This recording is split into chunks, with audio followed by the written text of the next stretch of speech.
Goes into the tuner first. And then we have one of Peter Frampton's Framtone amp selectors, although we don't really, we're basically using 3 amps and they stay on all the time. Oh, okay. But it is a good way to get, it's a very nice piece of equipment. This is all new kind of to the system where it's actually on, some of it is MIDI. This is the Voodoo Labs pedal switcher. There's 3 of them here. They have 4 loops each. They have a nice buffering choice between those inputs there. There's also an effect. There's like a send insert, but we're not using that. But then a MIDI connection happens between the first one to the second one, the second one to the third one, the third one to this switch, which is called the pedal commander, which gives the possibility of 10 different loops that change. So they could be presets for songs to turn on multiple pedals at once. Yeah, so here's the Rook pedal, the big favorite, plus the Echo, this first flashback TC, then, or the second one.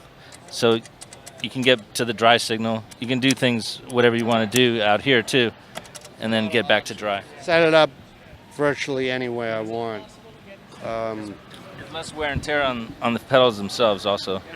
The fact that this switch is turning, everything's pretty much on, and then you can just get it into loop. They're true bypass loops, so that helps a lot. Because before these were here on this pedal board, you'd have to depend on a certain string of pedals. If one was not acting, like it should, having problems, then the whole thing has a problem. This way, if there's one pedal with a problem that one day, Swap it out. or it's having a problem, turn it off, and now you don't have to.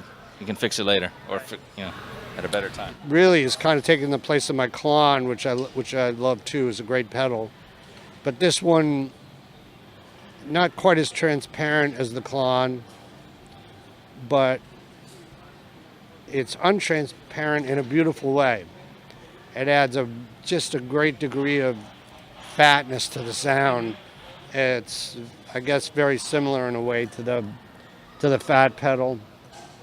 But you have a little more tonal control here, and you have a 3-position toggle switch for different levels of the gain that you want, and they sound significantly different.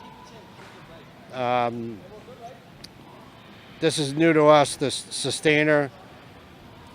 We're just trying this one out, and this works very nice. It also has, if you want, you can switch on. It has actually a gain thing on it, and you can run it just as a Sustainer or Sustainer and gain. We also have the Distortion, which is one of my, I've been using this for a long time. These things are great. It's got an overdrive. Right next to it is a fuzz with its own separate controls. And then it also has an octave feature to it. So it's kind of like Hendrix in a box, that pedal. TC Electronics, one of my favorite pieces of gear forever. This is one of their a new version of a pedal I used to use for many years. It's just kind of a clean boost, but this one has a lot more stuff on it now. It's got an extra boost in it. It's got an EQ switch. You can kind of fatten up the middle in it, run it flat. Nicely made stuff. And then when they came out with these, I used to have a 20.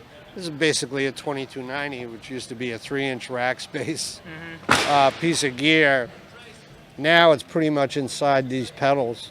And is one a short delay, one a long delay? Is that how you have them set up? Yeah, well, they're kind of similar. I'm still experimenting with.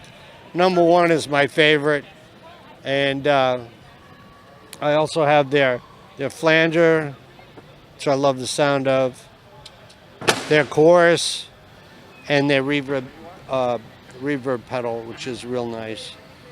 Then we got the full tone. I think that's a full tone Super Trem. We have several of these Eventide pedals, but I think I'm going to have to go to Stanford before I can figure out how to work it. We got a full tone wah, which I use on occasion. Did Eric? And then, of course, the tube driver, which is one of the very, very new ones. And I'm still learning how to operate that for the best way for my sound. Did Eric hip you to that as well? Well, I mean, Eric's been using them forever. And, of course, he's got some of the, I think the older ones are very cool. This is a new one. I have another new one. It actually has an additional bias control on it. I'm still trying to figure it out to get it to work the way I want it to work. So still kind of playing with that one. But they're also, obviously, if anything Eric Johnson uses, it's going to work. It's just a matter of finding what your own personal thing for. And finally, tell me about these two Fender amps you have sitting here next to your pedal board. These are just a little bit of my own personal monitoring. It just gives me my guitar signal coming back up here if I want to. It's just a little extra ear candy. Kind of fills the space. Does the signal coming out, is that affected or just straight guitar amps? It hears everything that the main amps are hearing.